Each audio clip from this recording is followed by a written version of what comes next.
All right, mic check 1 2 1 2. Thank you, ladies and gentlemen. Today we have a special guest. Our special guest is a lady who's running for one of the biggest and most important offices in the state. But I'll let that simmer for a little bit. But ladies and gentlemen, we have a special guest who I want to introduce you to today. Her name is Elona. You know, I'm from Africa. You gotta help me if my accent drop in. I don't know. It's Elona. Elona. Yes. In my village, we say Elona. Miss Elona. And she will tell you all about her in a little bit. But first, how's your day today? Oh, my day is going beautiful. Okay. You know, I'm the type of person, I love rain. Yeah. So. Oh, you love rain? Yes. For those who don't know, Seattle, it rains around 8 to 9 months of the year. This is your favorite season of the year?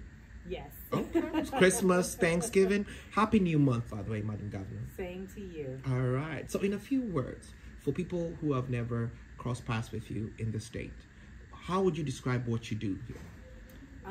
I would describe what I do as forgiveness. Correct. Yeah, so I'm a bridge builder. Bridge builder. And a uniter. You know, it's hard as a Christian to speak forgiveness.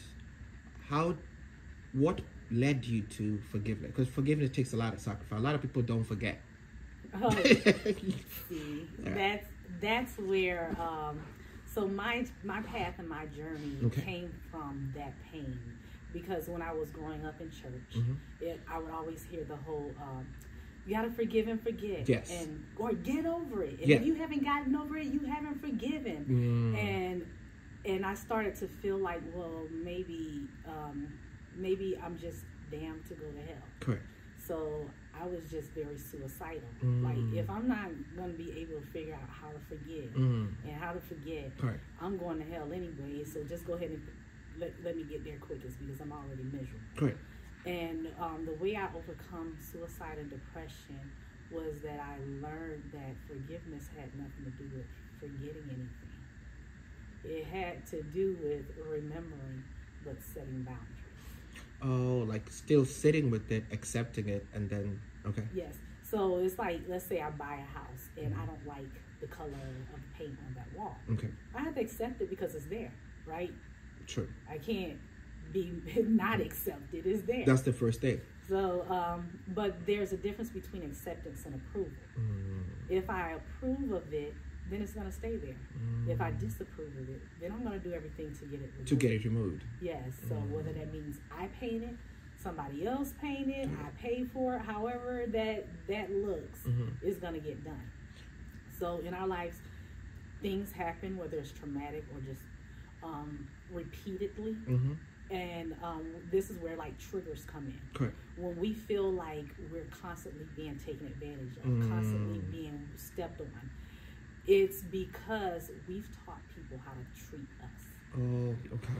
And setting boundaries is teaching people how to treat you. And when you give consequences and they overstep those boundaries, then you're further teaching them how. You're like letting that set in and sending a message to everyone.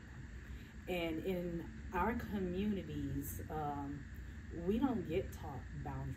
We get taught, oh, that's so-and-so, just let them do that. Or like in our family, it's always given, let them hold your car. That's the first person. Everybody knows. That's the cousin who takes everybody's stuff and never brings it back. But everybody's like, just, that's him. Yeah, that's Roger. That's him. Yeah. And then you can't be mad when they come in the room. Yeah. And when they come in the room, oh, you need to get over it. Y'all need to stop fighting. So that's just him. Yeah. And that's not acceptable. But we've taught our kids to accept that. So when your child is in an abusive relationship, you can't be mad and say, I taught them better than that. Because subliminally, you taught them that abusive relationships is okay. Okay. That toxic relationships are okay because we did it. Our first learning and our first subliminal indoctrination is within our families. Within our families. Speaking about families, because I speak a lot about like the black tax. I speak a lot about the black expectations and what's causing some of the depression in there. I speak about inherited traumas. Now, how as a community, both African, Caribbean, and black people, how can we unlearn some of the stuff that we pass on to our children that came from our families? Yeah. So a lot of that is really just starting with yourself, because sometimes we try to start too big and do it with everything, and our kids are going to learn by our example. And the whole thing, first thing is let your kids know that you're human. You make mistakes. You're never perfect. But as long as you're learning and progressing, that's what you want them to always be able to unlearn, to be able to relearn. And sometimes the things that you learn are good for that stage, but the more you progress, you're going to end up unlearning those things too, because now you're going to start to be able to see more on a 360 view, because right now we're on a narrow. On a narrow, correct. Yes, and so in our communities, it's just pretty much starting with yourself. Like they say, teach one. Teach one, too. You need to get, yeah, it takes one, It takes one, and so that one always starts with you. Correct. And learning to be open-minded. So what I like to do is I'll try to come from the place of putting myself in the other person's shoes. Even if I feel like they're wrong, I put myself in their shoes because let's say that they come from a different culture, they have a different upbringing. I can't judge you. Well, I can if I wanted to. But it's going to be hurtful for me. But if I judge you according to my understanding of that the world you don't know, because that's invisible to you, and vice versa, then we're going to always be in a conflict. So I put myself in the other person's shoes, even if they haven't said it, and I make up scenarios that are possible. Maybe they were in this room, maybe they were abused growing up, and this is all that they know how to reach out for help. So I put myself in that shoes, and a lot of times it's open doors for people to just turn around and just start talking. They're just talking about it. Yes. You seem to be well versed about cultures and your interactions. Your conversations tell me that you had an outside perspective. I lived in Kansas for a while, and originally I came from Africa, and I passed through other places. It was hard for me to come in as a different person with a different perspective. You're in spaces, rooms, and conferences, legislation rooms. How do you navigate trying to sell maybe a policy or convince people or build a team? How do you do that? How do you apply this worldly perspective in trying to understand different groups of people? Like policy. I just recently spoke on House Bill 5000 for Chinese American History Month. Oh, beautiful. And when I spoke on that, I put myself in the shoes of what their perspective is. Because if I tell the story from their perspective, then turn around and relate it back to what I want them what you want to understand. Understand, then people will connect more on relatability. So when you bring it as a relatability as opposed to an attack, then it makes it easier for digestible. It's easier to understand, and we feel seen. Now, I'm a new transplant to Seattle. I still say new because I've been here 6 years and I still feel new. It is important, like when we are trying to acclimatize and meet the other people, to be seen. And I don't know if people know this, but ladies and gentlemen, our guest today is gonna be one of the governors of Washington State someday. Man, first of all, congratulations on just thinking about it. As a woman of color, how did you get to I'm gonna go to that office? Was it a dream you always had? Was it something you just down the line? Because you've had multiple careers. What made you want to be a governor? See, like it being a dream. So growing up in our communities, and our communities, not saying our community, the black community, because the school I went to was a mixture. A mixture of people. Yeah, so I think that everybody that's in that classroom might have said, like when they're saying, when I grow up, I want to be a doctor or a lawyer. And then we see something with the president. Oh, when I grow up, I want to be the president. And saying that thing and really feeling like you can connect and really have that thing in our communities is two different things. Because the thing that we're really going to gravitate to is entertainment, sports, because that's where everybody pushes us to, because they feel like that's easier to grasp. Right. But this other thing we don't know how to grasp because we don't have people in our communities that are leaders like that who are being an example to say, oh yeah, I can do that. I can be a governor. I can be a president. Correct. We don't have that in our community, so we feel like that's just something that we say, but nothing that we can aspire to do. Yes. And so I thought about that, and I was like, wait a minute, how come I can't run for governor? So I started asking around, and I said, okay, so what does it take to be governor? Because I'm getting a little bit older here, and I know a lot of people say if you would have started this when you were younger, but like I said, nobody's there to mentor us or say, be that face to say you can do this. You can do this, correct. So I never tried. I never thought about it. I just thought about staying in my status quo of what people dictate that I can be. You could be, correct. A doctor, a lawyer, or these types of things. But, so when nobody wanted to tell me about it, I said, well, start from the bottom and work your way up. And I said, but we are at the bottom. Already? Yeah. We've been here. Yeah, we've been here. We know the community. We started at the bottom. So what does that mean? And really it's because they want to groom you into dirty politics. I call it dirty politics. Right. Because if it wasn't about dirty politics, you wouldn't care where I stand. Yeah. And then I went and researched it on my own since nobody would tell me from Republican or Democrat Party. I went and researched it and found that the only thing you have to, the only qualifications is that you're 18 or older for state, 35 or older for president, that you reside where you want to run, and that you're a registered voter. That's it. That's it. That's information that we never, nobody knew. Nope. No having held another seat. Nothing. None of that. And the other thing people don't know, because people say, oh, well, have you held another seat? Well, first off, no. And the first 90 days of becoming whatever position you're in, you get training. So it's a job. Yes. That's available that people can apply.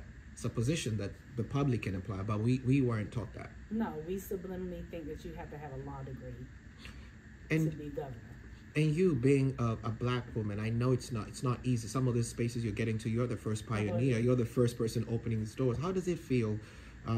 It takes a lot of courage to be in these rooms. What do you deal with any type of negative energy, negative sentiments? People just trying to kill your spirit, because I know they're not giving you flowers when you walk in. Well, first I wouldn't say that I was the first, because we had Stacey Abrams. Okay, but she was already a known politician. Yes, and I'm pretty sure there have been other regular people as myself trying to, but they just never really, because it's expensive. It's $2,000 to sign up to run. Okay.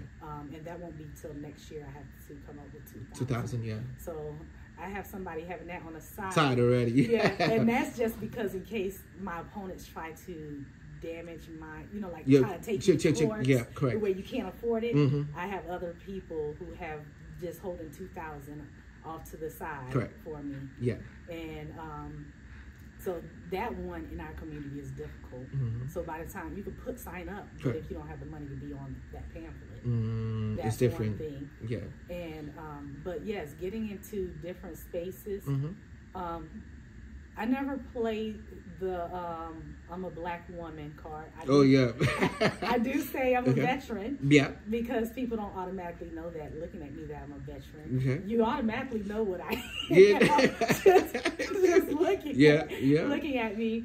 But yes, I have been attacked on comments have been made to me about you people just want free handouts, or you people want to come in here and make it look like New York or all these other really they're talking about Democrats in general, but when they look at me, they end up to narrow the perspective to being black. Yeah.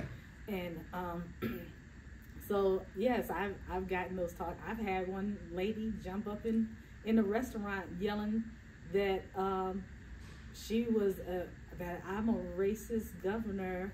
How you racist? You're black. And I was like, ma'am, just so we're clear. Yeah. My dad is white and he lives with me, and my mom is black.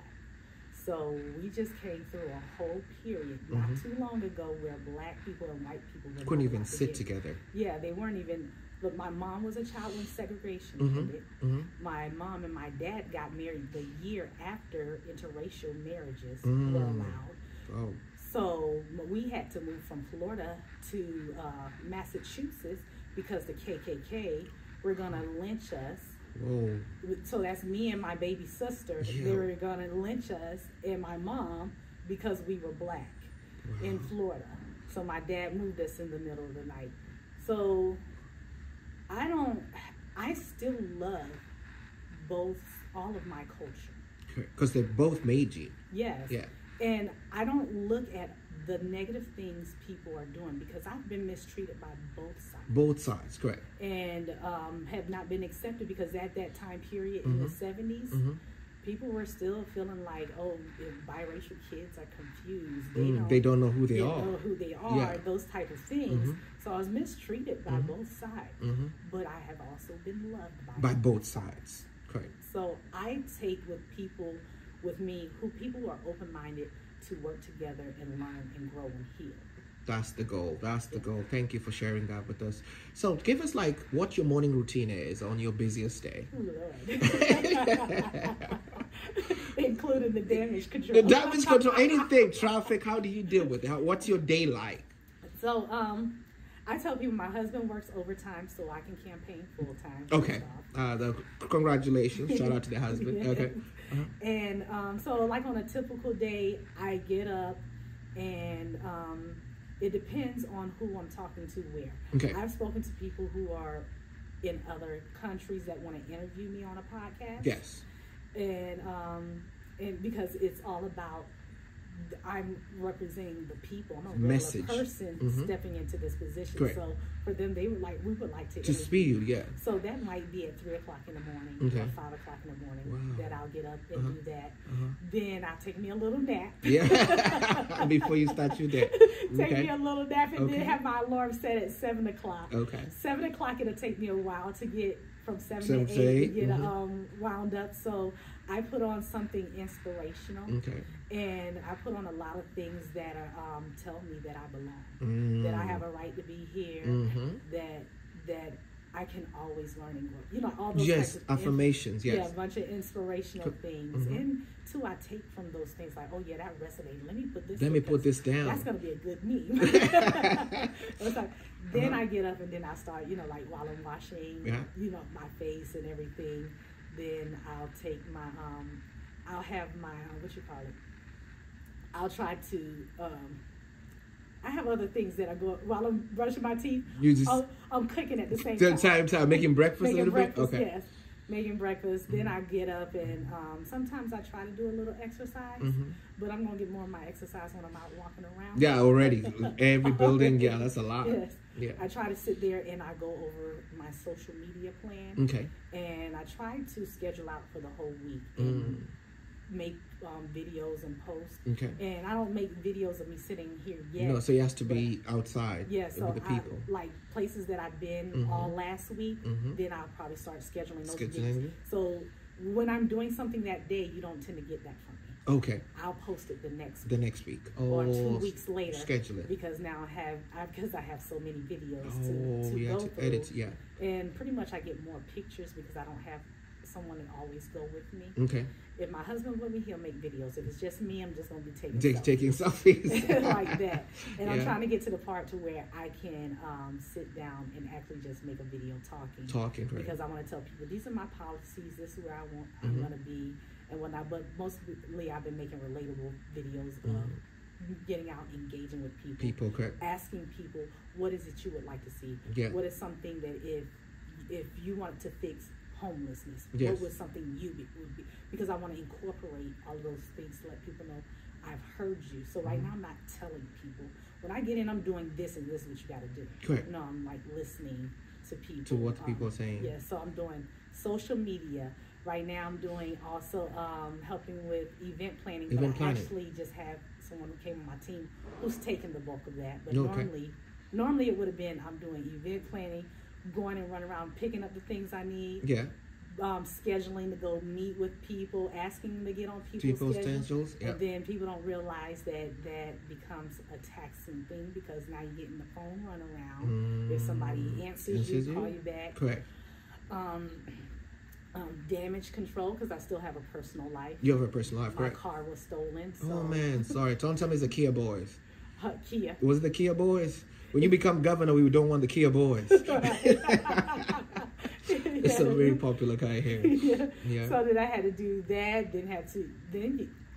Oh my gosh, just to go through the police system to try to get your stuff, and then when somebody steals your car, you have to go to court because they ran up tickets in your name. Wow. Tolls in your name. So you have to fight everything and show documentation that happened. Sorry about your car, by the way. And then, thank you. And then my LinkedIn was shut down. What happened? Somebody hacked it? What happened? No, they said that I wasn't a real person, even though I showed them my driver's license. So everybody that I had connected with, I had like about 2,000 something connections that I had made with my governor ad I was running. Yes. I had to start all over. I'm gonna tell you, it took me a whole 2 months to forgive that process, because I was angry. And I was like, I am not going back on LinkedIn. But everybody's like, you need to get back. You need to get back. That's where you get the connections. So two months later, I finally pulled it up. But I was still feeling salty. I still feel kind of salty that I did all of that hard work. Yes. And so it's like trying to keep up with the social media, because they want you need to do 3 to 5 to posts 5 per week at least. Well, it said a day. A day for you, because you gotta get that office. Yes. Yeah. So I'm like trying to keep up. Trying to keep up with that. Then I don't respond to negativity, but I do respond. Respond is good. Yeah. And so I try to respond to people in their comments. I try to go on other people's pages and at least like or interact. Interact at least, so they know you're there. Yeah, and to show some support, because my campaign values is community support and unity. Community support and unity. Okay. So I want to support the community. So I try to go on those type of things. Yeah. I get out and I go to people events. Somebody will call me and say, "Hey, we're having this veterans group meeting. Can you?" I do pop-ups. Oh, we're having a cookout over here. My family. I'll pull up and talk to your family at the cookout. Okay. So it's a lot, and it's even more that I can't even think of. Oh, and I even have like I have a former politician that's in another state. Okay. And then I have a doctor of philosophy here in this state that we all meet probably.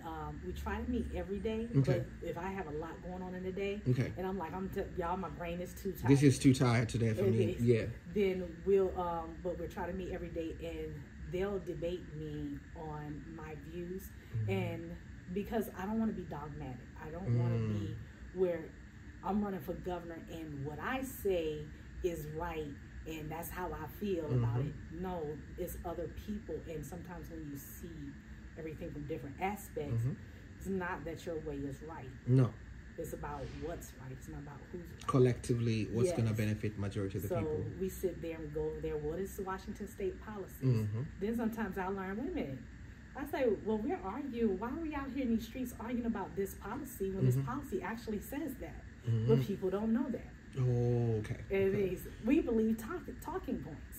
So those type of things, so that'll be, it's a lot. It's tough. It's coming.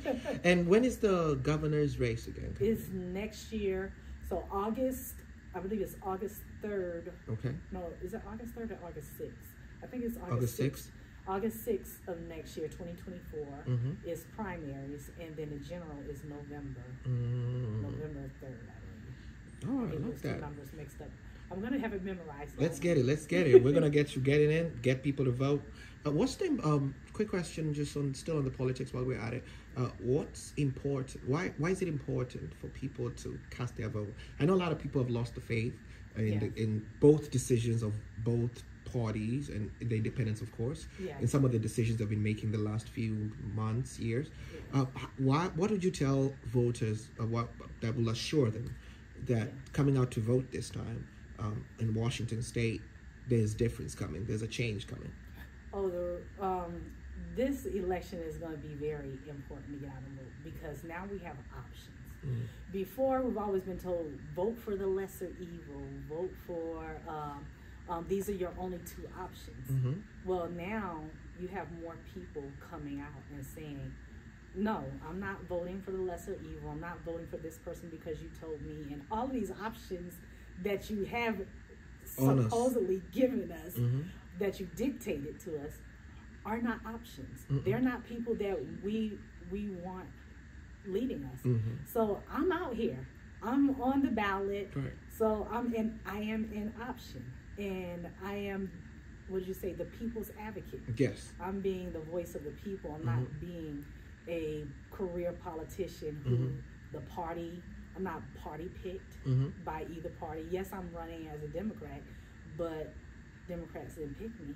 In fact, Democrats are looking over me. Yes. I'm pretty sure if I would have ran Republican, they would have did the same thing too. So you're coming in as, I have policies that are not bent towards Democrats or Republicans. Right. I'm just here for the people. Yes. So this is our opportunity to show politicians that we are fed up, and the best way to show them is the number of votes that we get to show them that we're no longer accepting the status quo. I like that. Now, if you have 3 tickets here, right? Because you're going to give you some Seattle games here. I have Seahawks ticket. Okay. You know what I'm saying, in the booth. I have Seattle Kraken's ticket. And I also have Seattle Sounders ticket. Which of these 3 would you pick? And which order would you go with? Ooh. Sold out, by the way. These are like the last tickets for this game. Last tickets. Best weather. Whenever, it doesn't matter the weather. Just the 3 tickets. Same stadium. Okay, same state. I'm going to say I am more of a football fan. Okay, so Seahawks. Yes. All right. My husband is a Kraken fan. Kraken fan, so number 2. Yes. And then, soccer will come. Yes, soccer will come. All right. And I'm going to get hyped whatever game you put me in, even if it's not my so long as it's ours. Yes. Yeah. That's a Seattle question. Now, let me ask you a question. So, when I moved here from Kansas, I was a transplant. And you also moved as a transplant from Florida, correct? Yes. Did you experience any problems adjusting? There's this thing they call the Seattle freeze. I suffered from it because I used to live downtown here for a long time. But I found my tribe and we flourished.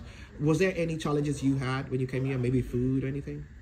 Well, when I moved here, I would say not really. It was just really trying to find my way around and where everyone is. Yeah. Like you say, trying to find my tribe, because people operate in silos around here. So the way I found a homeschool group that I ended up liking, and that's why I pretty much just staying and sticking around them. And they did a lot of community stuff, so I did things with them. But when I started campaigning, I found that there was this whole other world out here. Do you think that just the last question about the freeze, by the way, do you think it's cheating Seattle of something beautiful by trying to ostracizing, not bonding together? Because one of the things, I've been a nomad my whole life, living in different places, and I've benefited, and they've benefited too, because you're bringing something new. Yes. Do you think as a collective it's important for us to find a way to work together, because we cheat ourselves out a lot of magic of outside that can change the way things are? Yes. Working together is always better, because you don't reinvent the wheel. Correct. You just adapt to the wheel. Yes.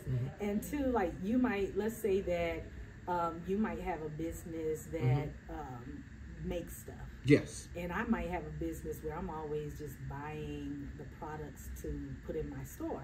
Well, then I would definitely want to support you as a small business. But if I don't know that business is there, then I'm going to be over here supporting other places when a lot of people have gone to a lot of American-made things, and they would prefer to buy it from you. I like that. Now, let me say thank you again for making time today. I've asked a lot of questions. I've got in too deep. I love talking. All right. So, if you were governor today, yes, the first day of office, what's the first thing what's your first day of office looking like? My first day of office, well, of course. First week. Of course, my first week is going to be all the training. Okay. Because Inslee has to show me around, and he everything. has to show me the bills he's passed and his goal for what he had in place. And I would have to assess, are these things I want to keep or keep moving forward with. Correct. And there are things like I said, I meet with the other persons on my team, and we talk about some of these things, and I say, okay, that's a good idea. Yeah. Like the home ownership, what is it? The Home Ownership Act he just passed. That's a good idea that he has for the homelessness population. There's a couple other things that has enacted that I think that I would like to keep, including his equity and inclusion event that he has. He just started last year, was the first year. Okay. Only the thing that I would do different with that is make sure it is more inclusive, because it was not as inclusive. It ostracized anybody who was Republican. Oh, okay. And we don't want to ostracize ideas. Yes. So they should have been at the table and been invited to the table. So I would expand that. Expand that. The police reform, I do not agree with the police reform.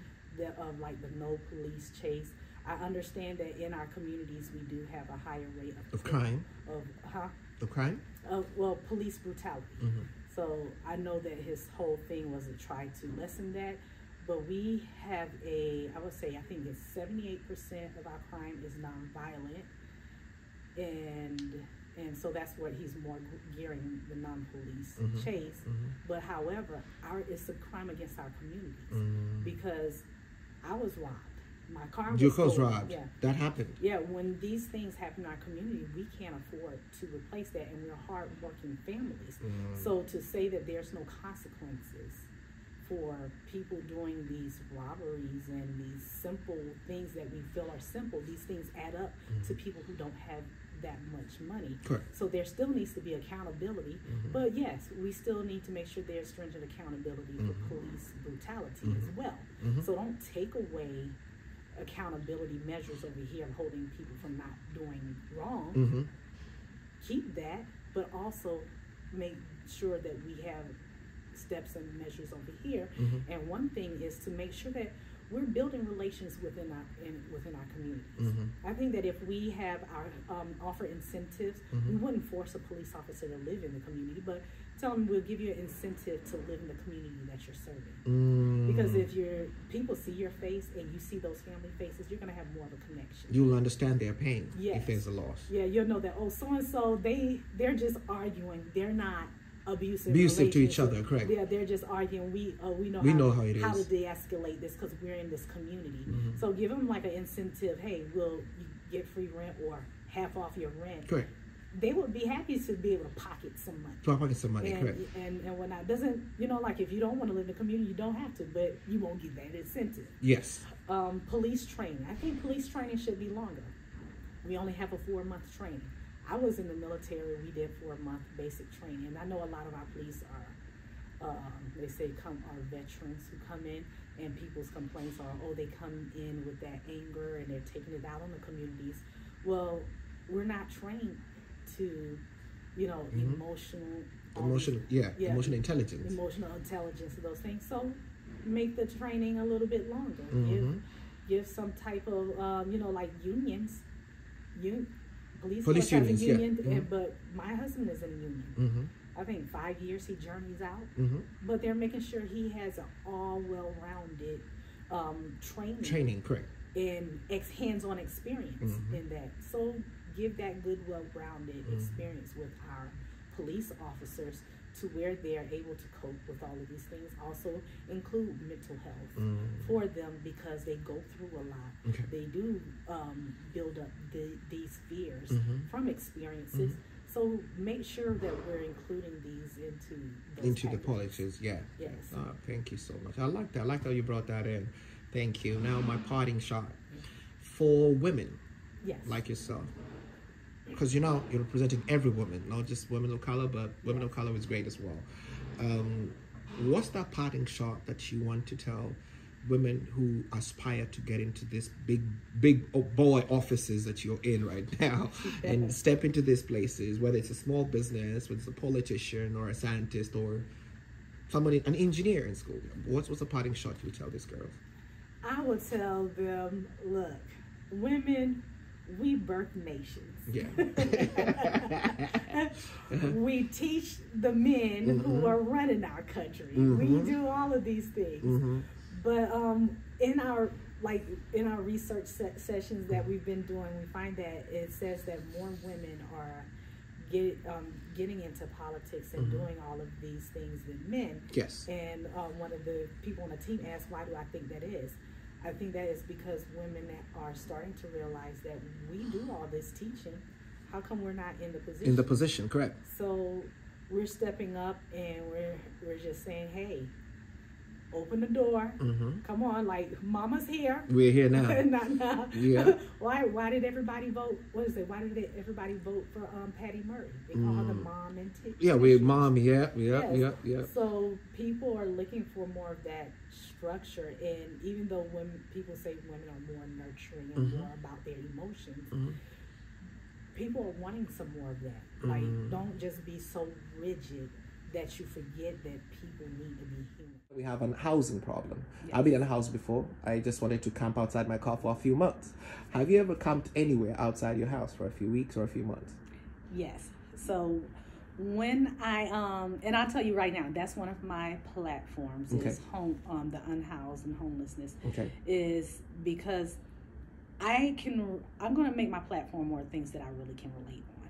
And I can relate from a lot of aspects. So like restorative justice. My husband, I'll tell everybody before you go, you don't have to go digging up dirt on me. My husband was in prison for 24 years for murder.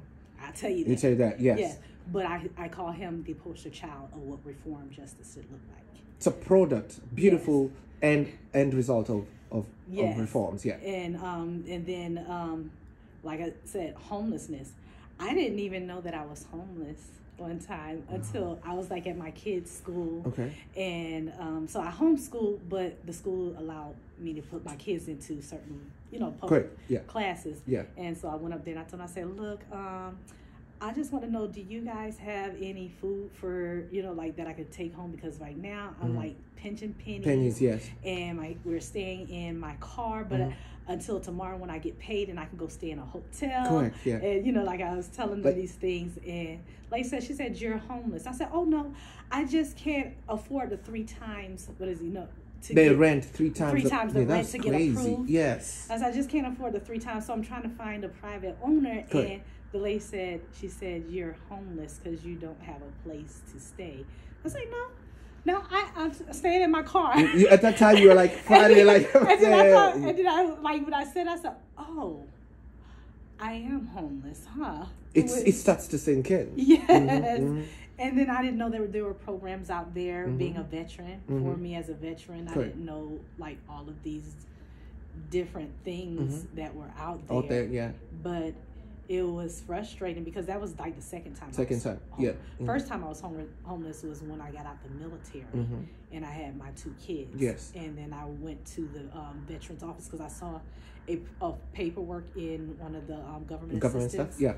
And they said if you're a veteran, you need assistance. So I went there, and they ended up helping me to get income and all of those type of things. But at that time I didn't realize that I had been homeless then until later. This other situation happened. And my thing for me of becoming homeless wasn't from a bad choice. I just refused to stay in a toxic relationship. So most people say, oh, I gotta stay here. Why do you have to stay? Why do people stay in toxic? I've been in situations like that before. But what's this magnet that keeps people in this? Well, people feel like, they don't want to be homeless. They don't want I don't have no place to go. I don't have anything. And for me, it was like, I'd rather be homeless than be in a space that is this dark. Than my kids being part of this toxic relationship. We'll love each other in the car. We'll learn to be non-toxic in the car, but not over there. But not over there. So that was my choice of, becoming homeless at that moment. And it was a brave choice. Yes, and then I got out because I ended up because my ex-husband tried to kill me, tried to blow me up in the car. I'm so sorry. And he was a police officer. So that was difficult because he also was able to control my social security number, which I had to call around. It's like, I didn't know somebody could change your social security number. Tell me, just guess your stuff. Yes. And so I went through a lot with him being a police officer, and I was like, yeah, I'd rather be homeless than turn up to be one of the people on the news where he goes and shoots you and then turn around and kill somebody else, and whatnot, because a lot of that was happening at that time. So but when we see homeless people, we just automatically assume they're on drugs and they have made a lot of bad choices. They made bad choices, but it's just life sometimes. Yes. So when you come in as governor, when you take office, what are some of the things you're gonna implement that might help future DV, domestic violence victims? Like, do there programs maybe or something? And see, I know there's this group called Equality for Boys and Men, and right now they're trying to get some policies passed that will help men, and they get pushback from politicians right now because they're like, men don't need anything. But my thing is, if you're saying men are the issues of domestic violence, when really, if you look at the statistics, it's kind of both ways. Correct. It's just one is reported more than the other. Right. Yeah. But if you're saying the person, like, yes, the victim needs help and needs resources. However, we need to give them some help too as well. Correct. Because if we can get them better mental health help, whatever it is, to put them on the right path, then there's not going to be this repeat offense. And so the programs, there are good programs that are out here right now. Sometimes it's just loopholes and laws that make certain things difficult. Correct. But it's kind of hard to navigate around those laws because if you remove something, then it's going to make it more dangerous for something else. You're right. Yeah. And so it's just pretty much making sure there's a support system and places for people to go. One thing that I didn't like was that now my situation happened in Florida. So if you want to move from that place, like I requested for funding, the state can give you funding to relocate. And I requested for relocation because I wanted to be away from that situation, correct. And situation to a whole nother place. And they said that I had to be dead, somebody had to be dead, incapacitated, or severely injured. I said, from any of those things, then I don't need to relocate. You'll be gone. Yes. Wow, those are policies. And you never like until you're in the office when you're trying to pitch or apply for something. A lot of people will not know that this is some of the conditions that come with that. Yeah. So when people are afraid to leave abusive relationships because they know the person, like my situation, I feel like I know that he could find me anywhere because he was a police officer. People are afraid to leave because they feel like they're just going to be on the run for the rest of their life. Yeah. And granted, I was with a women's shelter who take you into hiding and try to help you get places, but they're limited. They also resources funding. Because of that clause. Oh man. And so it would be making sure that we have the resources in the wording of the correct. language, and I think that would cause, because that wouldn't be my job. I would probably have to work with the state attorney general on something like that. Can't we make it where correct they can get funding to totally relocate? You can't go back to that same situation. Or you have to go completely out. You have to completely go someplace else. Thank you for that. And the last question today, a lot of people will resonate with your interview today, your message to the world, your story. I said, did I need the clip on? No. Where can they find you and how can they support your campaign? Yes. So you can find me on peoplebeforeparty.com. Okay.